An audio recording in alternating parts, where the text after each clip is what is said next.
بسم اللہ الرحمن الرحیم۔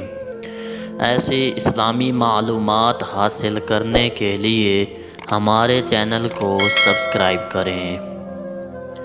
ایسی عورت جو نامحرموں سے اپنا بدن نہ چھپاتی ہو۔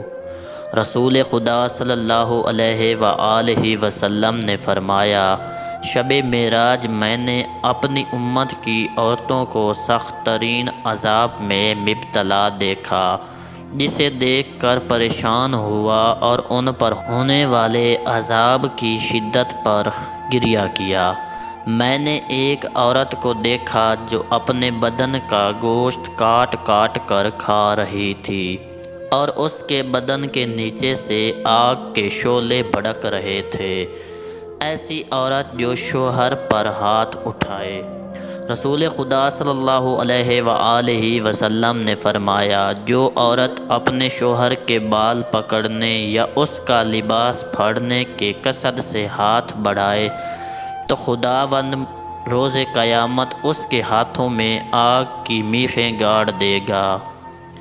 ہم سر کے لیے دعا نہ کرنا۔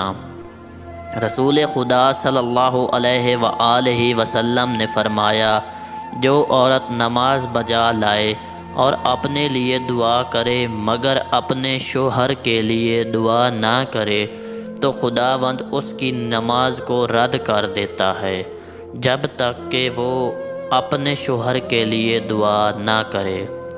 ایسی عورت جو لوگوں کو آپس میں لڑائے۔ رسول خدا صلی اللہ علیہ وآلہ وسلم نے فرمایا، جو شخص دو آدمیوں کے درمیان چغل خوری کی خاطر قدم بڑھائے گا تو خداوند اس کی قبر میں قیامت تک کے لیے آگ کو مسلط کر دے گا، اور جب قبر سے نکلے گا تو ایک سیاہ سانپ اس پر مسلط کر دیا جائے گا، جو اس کے جہنم میں داخل ہونے تک اس کے بدن کے گوشت کو کاٹتا رہے گا۔ شکریہ دوستوں۔